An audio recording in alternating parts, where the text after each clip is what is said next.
Tata group UP में बड़ा invest करने जा रहा है, जिससे यूपी की बिजली व्यवस्था और भी दुरुस्त होगी। इसके साथ ही युवाओं के लिए रोजगार के नए अवसर बनेंगे।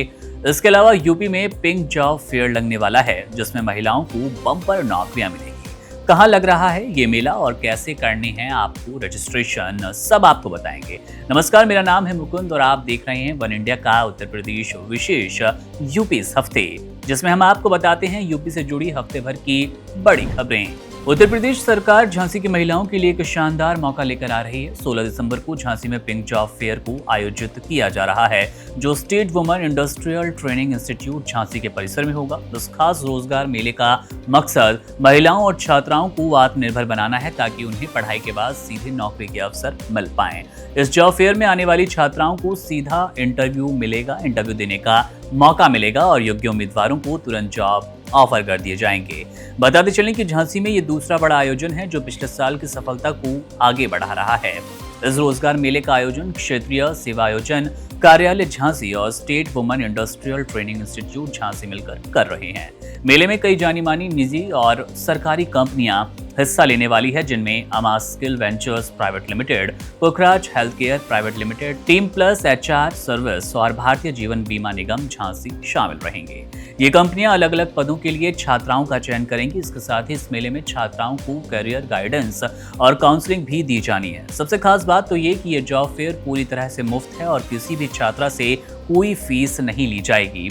बस इसमें हिस्सा लेने के लिए छात्राओं को अपना बायोडाटा तैयार करना होगा और तारीख पर संस्थान पहुंचना है। इसके लिए पहले से रोजगार संगम पोर्टल पर रजिस्ट्रेशन मैंडेटरी है, ताकि बिना किसी परेशानी के इस मौके का पूरा फायदा उठाया जाए। मुख्यमंत्री योगी आदित्यनाथ और टाटा सन्स के चेयरमैन एन चंद्रशेखर के बीच हुई हालिया बैठक उत्तर प्रदेश के भविष्य के लिए बेहद बड़ी खबर है। इस बैठक में यूपी में टाटा ग्रुप के निवेश और विस्तार प्लान पर लंबी बातचीत हुई, जिसमें सबसे बड़ा ऐलान लखनऊ में AICT और गोरखपुर में सेंटर ऑफ एक्सीलेंस बनाने को लेकर हुआ। टाटा ग्रुप अपनी कंपनी TCS के जरिए लखनऊ, नोएडा और वाराणसी में कर्मचारियों की संख्या बढ़ाएगा और खासतौर पर पूर्वांचल के युवाओं को AI, cyber security, data science, drone और स्पेस टेक्नोलॉजी जैसी एडवांस स्किल्स में ट्रेनिंग दी जाएगी, जिससे डिजिटल इकोनॉमी और नौकरियां दोनों मजबूत होने वाली है। लखनऊ की AICT यूपी को आर्टिफिशियल इंटेलिजेंस का ग्लोबल हब बनाने की तैयारी की जा रही है और इसमें मदद भी मिलेगी, जहां हजारों नौकरियां और नए स्टार्टअप्स पैदा होंगे। वहीं गोरखपुर के सेंटर ऑफ एक्सीलेंस के लिए IIT कानपुर के साथ 48 करोड़ रुपए MOU हुआ है, जिससे पूर्वी यूपी के युवाओं को हाईटेक ट्रेनिंग मिलेगी। एन चंद्रशेखर ने बताया कि TCS की लखनऊ और नोएडा यूनिट का स्टाफ 16,000 से बढ़ाकर 30,000 किया जाएगा। टाटा ग्रुप ने यूपी के इलेक्ट्रॉनिक्स मैन्युफैक्चरिंग सेक्टर में भी निवेश का प्रस्ताव दिया है, जिसमें मोबाइल और कंपोनेंट्स का प्रोडक्शन, इंटेल के साथ MOU और इलेक्ट्रिक बसों के साथ साथ वाहनों का निर्माण शामिल है। इसके अलावा डिफेंस कॉरिडोर में बबीना और अन्य नोड्स पर ड्रोन मिसाइल और रक्षा वाहनों के निर्माण पर फोकस होगा और झांसी में 25,000 एकड़ भूमि से जुड़ी परियोजनाओं का विस्तार किया जाएगा। टाटा ग्रुप अयोध्या में म्यूजियम ऑफ टेम्पल आर्किटेक्चर का निर्माण जनवरी 2027 तक पूरा करेगा और मथुरा वृंदावन के 8 कुंडों के जीर्णोद्धार के साथ गंगा घाटी की सफाई भी करने वाला है। कुल मिलाकर ये बैठक यूपी को एक बड़ी अर्थव्यवस्था बनाने की दिशा में एक बड़ा कदम है और राज्य को देश का टॉप इन्वेस्टमेंट डेस्टिनेशन बनाने में मदद करेगा।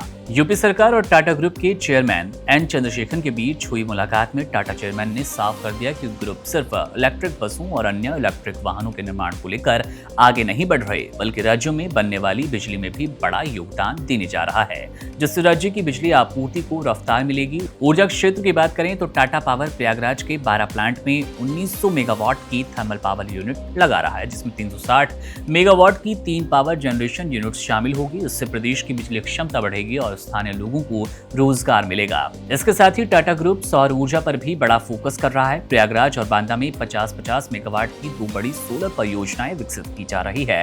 इसके साथ ही सोलर रूफटॉप के जरिए ऊर्जा को बढ़ावा दिया जाना है, जिसमें कार्बन उत्सर्जन कम होगा। वहीं IT सेक्टर में निवेश बढ़ाने के लिए टाटा ग्रुप नोएडा में ही बिल्डिंग्स बनवा रहा है, जिनका पहला चरण दिसंबर 2026 तक पूरा करने का टारगेट रखा गया। कुल मिलाकर ये सभी प्रोजेक्ट्स यूपी को निवेश, रोजगार और विकास के मामले में नई ऊंचाइयों पर ले जाने वाले हैं।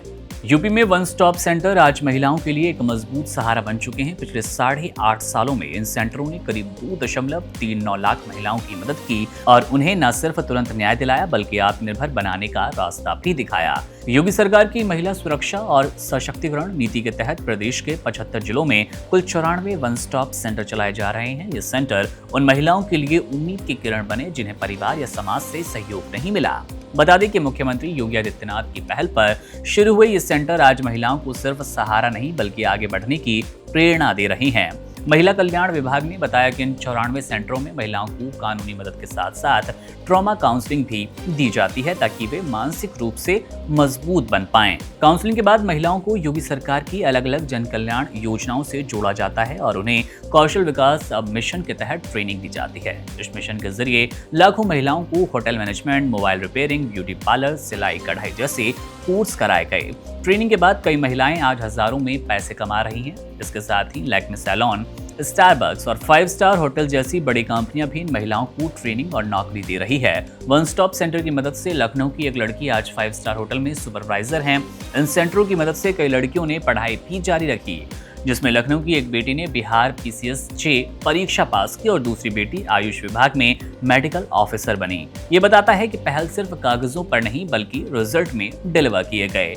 इसी के लिए लखनऊ के वन स्टॉप सेंटर को 2019 में राष्ट्रपति द्वारा नारी शक्ति पुरस्कार और पिछले साल 8 मार्च को राज्यपाल द्वारा सम्मान भी मिल चुका है। 19 से 24 दिसंबर तक यूपी विधानमंडल का शीतकालीन सत्र चलेगा। इसे एक संक्षिप्त सत्र रखा गया। सत्र के पहले दिन यानी कि शुक्रवार को विधानसभा की कार्यवाही भूसी से सपा विधायक रहे सुधाकर सिंह के निधन पर शोक सभा प्रस्ताव के बाद स्थगित कर दी जाएगी। कार्यक्रम के मुताबिक वित्तीय वर्ष 2025-26 का अनुपूरक बजट 22 दिसंबर सोमवार को सदन में पेश किया जाएगा। इसके बाद 23 दिसंबर को विधायी कार्य होंगे और 24 दिसंबर बुधवार को अनुपूरक बजट पर चर्चा के साथ 8 अहम अध्यादेशों को विधेयक के रूप में मंजूरी के लिए रखा जाएगा। वहीं शनिवार रविवार को सदन में अवकाश रहेगा। जिन 8 अध्यादेशों पर चर्चा होगी उनमें उत्तर प्रदेश पेंशन हकदारी एवं विधि मान्यकरण निजी विश्वविद्यालय संशोधन, तीसरा और चौथा और पांचवा नगर निगम संशोधन, सुगम्य व्यापार संशोधन, शिक्षा सेवा चयन आयोग संशोधन और दुकान एवं वाणिज्य अधिष्ठान संशोधन शामिल रहेगा। जिन दर्शकों को नहीं पता उन्हें बता दें कि अनुपूरक बजट तब लाया जाता है जब खर्चे अनुमानित बजट के ऊपर जाने की संभावना हो या फिर अनुमानित खर्चों को कवर किया जाना हो जिनका जिक्र बजट में नहीं होता। इसके अलावा कई बार परिस्थितियों के अनुसार परिस्थितियों के कारण आए नए खर्चों को पूरा करने के लिए भी अनुपूरक बजट लाया जाता है। वित्त वर्ष 2024-25 में 12,000 करोड़ का अनुपूरक बजट लाया गया, तो जो 24-25 के कुल बजट का 1.66% था। इस बार ये बजट कितने का होगा ये देखना दिलचस्प रहेगा। यूपी सीएम योगी आदित्यनाथ ने नकली खाद बेचने और कालाबाजारी करने वालों के खिलाफ बेहद सख्त रुख अपनाया है और साफ किया कि ऐसे लोगों पर राष्ट्रीय सुरक्षा अधिनियम यानी कि NSA के तहत कड़ी कार्रवाई होगी। मंगलवार को हुई एक उच्च स्तरीय बैठक में मुख्यमंत्री ने 2 टूक चेतावनी दी। अगर किसानों को खाद को लेकर जरा भी परेशानी हुई तो किसी को बख्शा नहीं जाएगा। मुख्यमंत्री कार्यालय अब खाद वितरण व्यवस्था की सीधी निगरानी करेगा और कहीं भी गड़बड़ी मिलने पर खुली विजिलेंस जांच की जाएगी। इसके अलावा रोजाना खाद की उपलब्धता वितरण की समीक्षा करने के लिए निर्देश दिए गए। इसके साथ ही DM, ADM और SDM को खुद खाद की दुकानों और समितियों पर औचक निरीक्षण करने के लिए आदेश दिए गए हैं। मुख्यमंत्री ने साफ किया कि ओवर रेटिंग बर्दाश्त नहीं होगी। समितियां तय समय पर खुली रहेंगी और DAP, यूरिया और पोटाश सिर्फ सरकारी दरों पर बिकनी चाहिए। अगर कहीं भी लापरवाही, मिलीभगत या गड़बड़ी मिली तो तुरंत जवाबदेही तय होगी और दोषियों पर सख्त कार्रवाई होगी। बैठक में मुख्यमंत्री को बताया गया कि 16 दिसंबर 2025 तक प्रदेश में 9.57 lakh metric ton urea, 3.77 lakh metric ton DAP और 3.67 लाख मीट्रिक टन NPK उपलब्ध है। सहकारी क्षेत्र में 3.79 lakh metric ton urea, 1.47 lakh metric ton DAP और 0.88 लाख मीट्रिक टन NPK, जबकि निजी क्षेत्र में 5.78 lakh metric ton urea, 2.30 lakh metric ton DAP और 2.79 लाख मीट्रिक टन NPK मौजूद है। अधिकारियों ने बताया कि गेहूं की फसल के लिए टॉप ड्रेसिंग में यूरिया का वितरण जारी है, जिसमें इस साल बिक्री पिछले साल से ज्यादा बताई गई। फिलहाल रोजाना औसतन 54,249 मीट्रिक टन यूरिया बांटा जा रहा है और मुख्यमंत्री ने साफ किया कि सरकार की सबसे बड़ी प्राथमिकता ये है कि किसी भी किसान को खाद के लिए भटकना बिल्कुल ना पड़े। तो ये थी उत्तर प्रदेश की हफ्ते भर की सबसे बड़ी खबरें, जिनका सीधा जनता से सरोकार था। आपको हमारा सेगमेंट कैसा लगता है, कमेंट कर जरूर बताइएगा। मेरा नाम है मुकुंद, आप बने रहिए वन इंडिया के साथ। शुक्रिया। Subscribe to One India and never miss an update. Download the One India app now.